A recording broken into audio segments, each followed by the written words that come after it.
Hey guys, thanks for watching. Well, you know, the other day I was thinking, we have not been on a good bottle dig in a while. And there's a reason for that. I don't know where any bottle dumps are. But this last week, I got a tip. So I got a friend that loves nature, likes to just get out and walk around, and he told me that on one of his little excursions here recently, he ran across some old brown glass bottles that said Clorox on it. I said, "Whoo, was there any more glass laying around?" He said, "Lots of it." So, you know, I had to go see that. But unfortunately, at the time, I had my Jerusalem cruisers on, my old flip-flops, and I was not about to wade out into this broken glass everywhere. But just from the surface, I spotted an older Pepsi bottle, painted label, an old Coke bottle, a cork top shoe polish bottle. So I'm gonna guess that I'm looking at 1950s stuff, but I don't know how deep this thing goes, and a lot of it's covered up with leaf litter, so we gotta get in there and find out. That's the only way we're gonna do it. Now, I will tell you this. What would tickle me to death to find is a bottle that I just recently learned about. Took you all on a tour of the museum a couple videos back, and in one of the little clips there, I filmed this little display case, and it had little apothecary bottles, medicine bottles. One of those bottles was embossed, and it said Parker's Drug Store, Murphy, North Carolina. I didn't know that bottle existed. That is the old historic local drugstore in Murphy. I would love to find one of those. Not saying it's gonna be there, but it might. But one thing's for sure, I am not gonna find out bumping my gums together any longer. So let's get on it.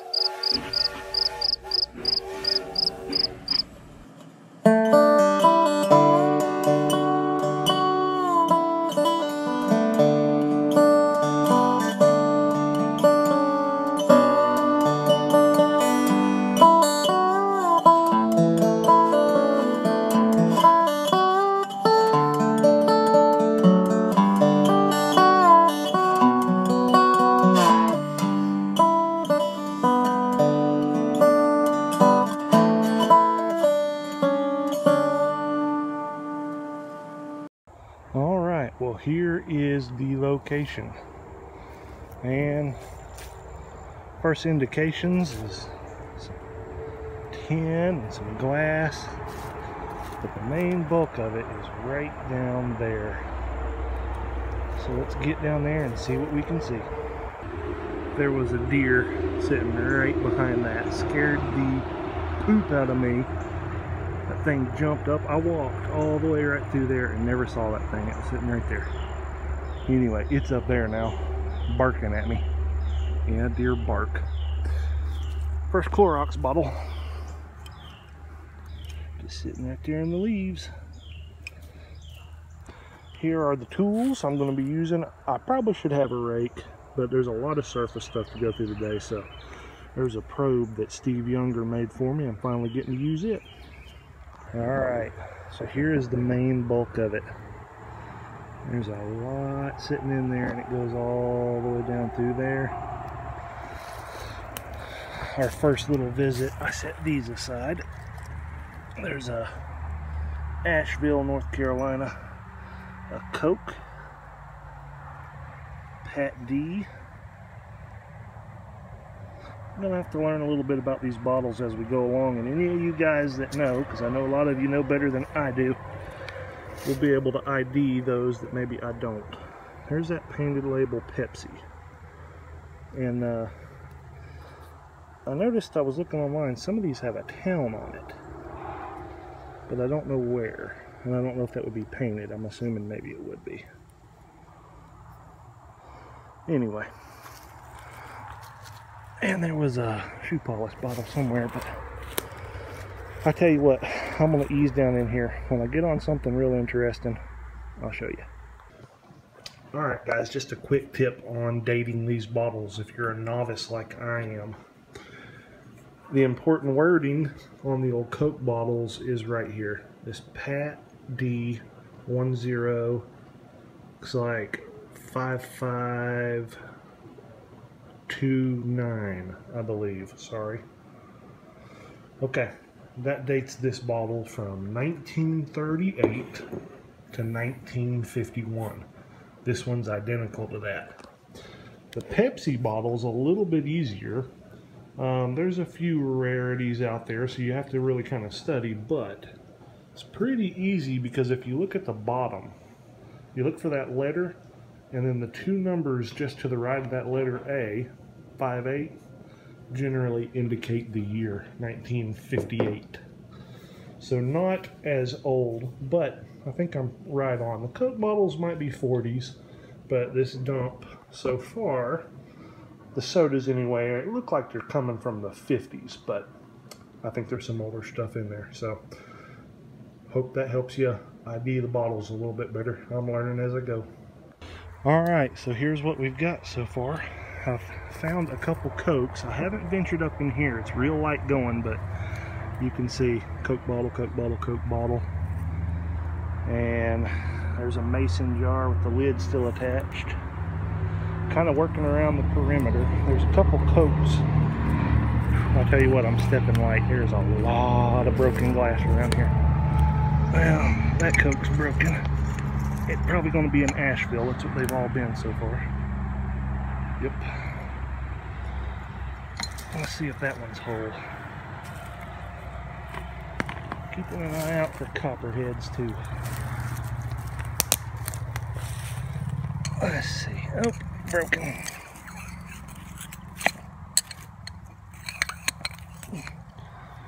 Oh, there's a different town. What do we got?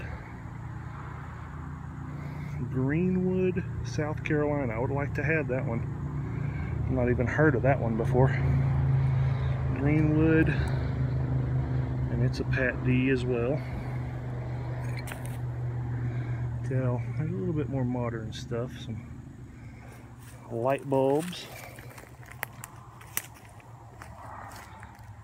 There's just all sorts of stuff under this leaf litter here, but a lot of it's broken.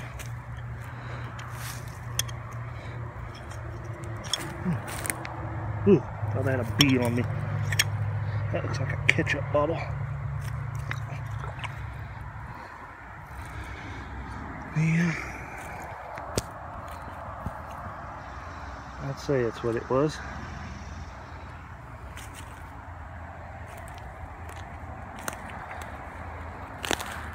What are these? That's a neat little bottle. Little perfume. Screw top.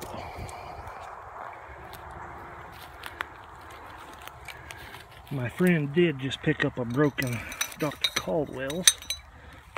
What is this? Knee-high?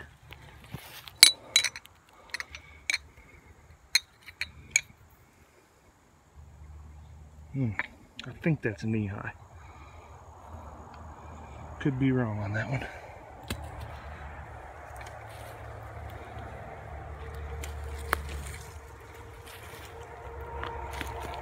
Alright. Okay, I'm gonna wade back up there into the thick of it and see if there's a little depth to that pile. Here's a piece of that blueware. Yeah. And I'm never sure how old that is, but it could have a little bit of age to it. That would be something somebody kept around the house for a while. Pretty stuff. Check this piece out. Man, I wish that was whole. Old Jeep.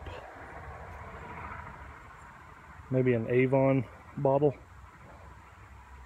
Gosh, that's cool. Check it out. An old toy gun. The Trooper. Half of it anyway. That's pretty cool. Well, that's the first sign of a milk bottle. Ooh. I'd love to find one of them local too. A lot of broken glass right here. I don't know. Very possible this has been dug before. There seems to be unbroke around the perimeter though. Let me keep poking around right in here. Maybe I can get to the bottom of this broken and find something good. I want somebody to answer a question. With all of this huge broken glass in here, I mean, some of these jars are huge and got nice, good, thick glass on them. How does a light bulb survive? I don't understand that. You can see what I'm dealing with here, though. Very possible this has been gone through. Can't imagine you're the first, but the question is where was the original hole? Is this all moved? But there's just tons of broken. Ooh, what's that? Looks like an old pot handle. That's kind of cool. Let me see if I can step without killing myself. Oh. I think I'm going to poke around up in here. There just seems to be, it's wider spaced, but a little bit more intact. Maybe start probing the leaves. I'll get back to you. Alright guys, you tell me. It doesn't feel like the right time frame for an inkwell, but isn't that what that is? Let me know. That would be a first for me. Interesting though. Alright guys, well, we just got started today, and this hole I started to take down, and interesting stuff started to pop out. I still say 1950s, but here's what we got. This Pepsi actually says Bryson City, North Carolina. That's cool. This Coke is from Middlesboro, Kentucky, and it's got that patent number on it right there. Pat D, I guess. That's another Pat D. That one's from Asheville. And I thought I had a third. I do somewhere. Anyway, what may be an ink jar, a shoe polish. This was really cool. It's a real pale blue, but it's a milk of magnesia from Glenboro, Connecticut. No, Glenrock, Connecticut. That's pretty cool. Got the lid on it. Not sure what that bottle is. Couple ponds. This was the coolest thing. Check that out. Huge old toy truck. Good night, I wish that thing was intact. Had no idea that's what it was going to be. And I don't know that there's even enough left to even try to salvage that. Actually, it looks like it's got both wheels right there. And what's left of the wheels. I'm going to leave it here for now. When I come back, I'm going to work this hole down through here. So there'll be another video. Thanks for watching. Alright guys, here's my bottle cleaning system for you. I rinse out most of the crud and then let the rain work on them for a little bit. And I'm going to get in them Coke bottles with some sand. Put some sand inside and swish it around. That's about all I do to them. So, I'm going to definitely keep the Coke bottles. I like them. And I already cleaned this one up pretty good. My old inkwell, that's number one for me. And even though it's a screw top, the first is always one of your favorite. And I know these are super common, but come on, the color of these things is just great. Love milk of magnesia bottles. It's just a really cool color. And it's got cool embossing, so definitely hang on to that one too. And the old Clorox, just because it brings back good memories to some of the older folks. And I apologize if I just called you an older folk, because you remember that, and you don't feel like an older folk. But I don't remember it. So, that's about it. Okay, next week, gonna be doing something brand new that I've never done before. And I just hope it comes out interesting. It could be really big or it could be a dud. But we're going to go for it anyway, so y'all be watching for the video.